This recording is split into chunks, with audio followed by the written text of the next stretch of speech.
నమస్తే, welcome to Kaloji TV. నిన్న జరిగిన కొండా సురేఖ బర్త్డే సెలబ్రేషన్స్లో, మంత్రి కొండా సురేఖ బర్త్డే సెలబ్రేషన్స్లో కూడా వాళ్ళ కూతురు కొండా సుష్మిత పటేల్ చేసినటువంటి వ్యాఖ్యలు, అటు రేవంత్ రెడ్డిని కావచ్చు, రేవంత్ రెడ్డి ఎలాగైనా బయటికి తీసుకొని స్కామ్లలో ఉన్నాడు అని చెప్పి చేసిన వ్యాఖ్యలు కావచ్చు, వాటన్నిటిపై అలాగే కాంగ్రెస్ పార్టీని దూషించే విధంగా మాట్లాడిన వాటిపై కూడా కాంగ్రెస్ లీడర్లు అలాగే కాంగ్రెస్ కార్యకర్తలు అందరూ కూడా సీరియస్గా ఉండడం పరిస్థితి. ఇప్పుడు మనతో మాట్లాడడానికి handloom corporation vice chairman Jakkini Anitha garu ఉన్నారు. మాట్లాడే ప్రయత్నం చేద్దాం. అక్కడ నమస్తే. నమస్తే. ఎట్లా చూసుకోవచ్చు ఒక మంత్రి కూతురు ఈ విధంగా దుర్భాషలాడటం, దీన్ని ఎలా చూసుకోవచ్చు? సుష్మిత గారు, రేవంత్ అన్న ఊరుకుంటున్నారని అనుకుంటున్నావేమో. నువ్వు నిన్న చేసిన దానికి, తలవారు తీసిన దానికి కేసు పెట్టి లోపటేయొచ్చు. కేవలం మీ అమ్మగారిని చూసి ఊరుకుంటున్నారు. ఇట్లా చేసే ఈ పొగరిపోతు చాతలు చేసే పరకాలలో ఓడిపోయారు. మీరు అనుకున్నట్టు ముందున్న వరంగల్ వేరే, ఇప్పుడున్న వరంగల్ వేరే అమ్మ. ఇప్పుడు జెన్జీ జమానా. మీరు మొన్న చూసింటారు జంతర్ మంతర్లో ఏం జరిగింది.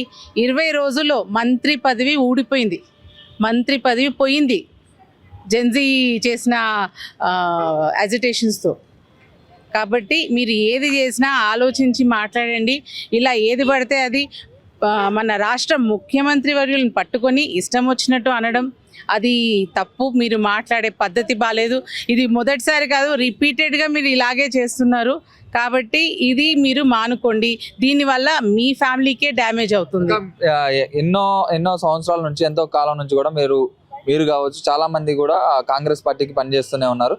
ఎలాంటి పదవి ఆశించకుండా పనిచేసినటువంటి మీరు కూడా ఇప్పుడు ఈ మధ్య కాలంలో వచ్చినటువంటి చాలా మంది కూడా ఎమ్మటి పదవులు కావాలి, పదవులు రాకపోతే స్కామ్లన్నీ బయట పెడతామని చెప్తున్నటువంటి పరిస్థితి కూడా చూస్తూనే ఉన్నాం. మనం ఇంతకు ముందు జరిగింది సుష్మిత పటేల్, ఇంతకు ముందు కూడా రేవంత్ రెడ్డి గారిని అనడం జరిగింది, మళ్ళీ ఇప్పుడు మొదలైంది. దీన్ని ఎలా చూస్తారు మీరు?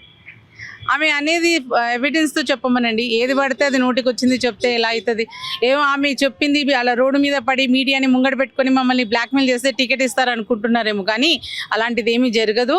ఆమెకి అలాంటి ఏమైనా ఉంటే ఎవిడెన్స్తో మాట్లాడాలి. ఇలా ఏది పడితే అది మాట్లాడము, అది మీడియా ముందు అలా బ్లాక్మెయిల్ చేయడం అనేది తప్పు. ఆమె అసలు ఏమీ లేదు. ఆమె ఏం ప్రూవ్ చేసుకుంటుందో. ఎమ్మెల్యే నేనే అని చెప్పి అంటున్నాను.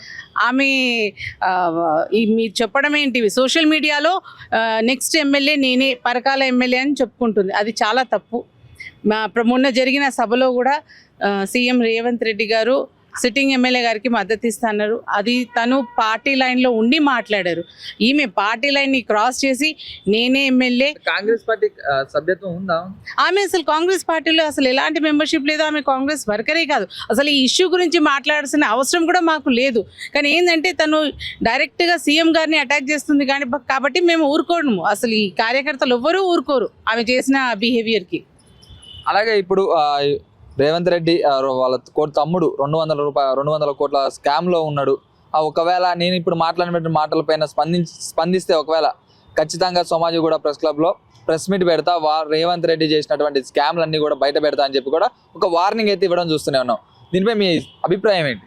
పెట్టమనండి. ఏం చూపించి పెడుతుందో పెట్టమనండి. అక్కడ ఏమీ లేదు, వెళ్ళి పెట్టమనండి. ఏ ధైర్యంతో పెడుతుందో పెట్టమనండి. ఏమి లేదు. ఈ ఉట్టుట్టి మాటలు మాట్లాడి ఏదో పిల్లకాకి మాటలతో ఇలా మాట్లాడడం రైట్ కాదు. ప్రూఫ్స్ లేకుండా ఎలాంటి ఏం పెట్టుకుంటారో పెట్టుకోమనండి.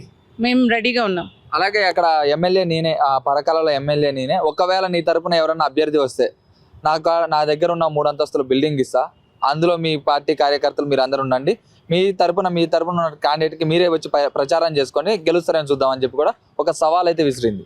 ఆమె ముందుగా నిన్న మాట్లాడినప్పుడు వెనుక మా కాంగ్రెస్ బ్యానర్ ఉంది, మా కాంగ్రెస్ లోగో ఉంది, మా లీడర్లు ఉన్నారు, అది పెట్టుకొని ఆమె మాట్లాడడం ఏంటి?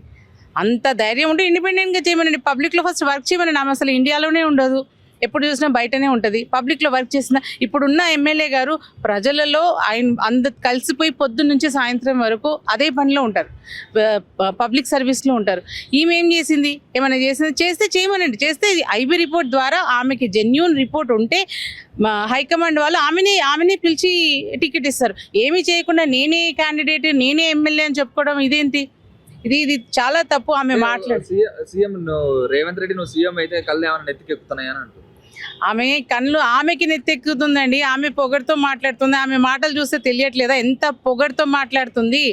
అందుకే కదా వాళ్ళు ఓడిపోయారు పరకాలలో. ఎక్కడ గెలిచారు? ఒక్క మండలంని పట్టుకొని ఓట్లు వేసేసి నేను ఎమ్మెల్యే అయిపోతా అంటే ఒక మండలం ఓటుతోటి ఎమ్మెల్యే అయిపోతారా? ఆమె మాటలకు అసలు మీనింగ్ లేదు. ఏం ఆలోచించకుండా ఏది నోటికి వస్తుంది మాట్లాడుతుంది. ఫైనల్ గా ఏం చెప్తారు అక్క మరి ఇలాంటి అంటే షోకాజ్ నోటీసులు కూడా మంత్రి కొండా సురేఖ గారికి ఇచ్చారు. అంటే ఒక బీసీ అదే ఒకవేళ ఇదే స్థాయిలో ఒకవేళ ఒక ఓసీ ఉన్నట్లయితే ఖచ్చితంగా మీరు ఏమన్నా నోటీసులు ఇచ్చే అవకాశం ఉంటుందా? మీరు రీసెంట్ గా చూసినట్లయితే మా పార్టీ క్రమశిక్షణ దాటి లక్ష్మణ రేఖ దాటి మాట్లాడినా బిహేవ్ చేసినా తప్పకుండా వాళ్ళ మీద యాక్షన్ తీసుకుంటారు. రీసెంట్గా చూసినట్లయితే సస్పెండ్ చేసిన వాళ్ళు ఉన్నారు, షోకాజ్ నోటీస్ ఇచ్చిన వాళ్ళు కూడా ఉన్నారు. అందులో రెడ్డిస్ అంటే ఓసీ సంబంధించిన లేరని చెప్పి కొంతమంది అంటారు. మీరు నిన్న వేశారు కదా, మాజీ మంత్రికి ఇచ్చారు కదా షోకాజ్ నోటీస్ ఇచ్చారు. తప్పకుండా అక్కడ ఓసీ బీసీ అనేది ఏమి ఉండదు పార్టీలో. కాంగ్రెస్ పార్టీలో అందరూ ఒకటే. ఎవరికైనా యాక్షన్ తీసుకోవాలంటే అందరికీ ఈక్వల్గానే ఉంటుంది. వాళ్ళు మా పార్టీ నియమాలతో ప్రాపర్గా బిహేవ్ చేయాలి. అంటే మీరేమన్నా సవాల్ చేసే అవకాశం ఏమైనా ఉందా?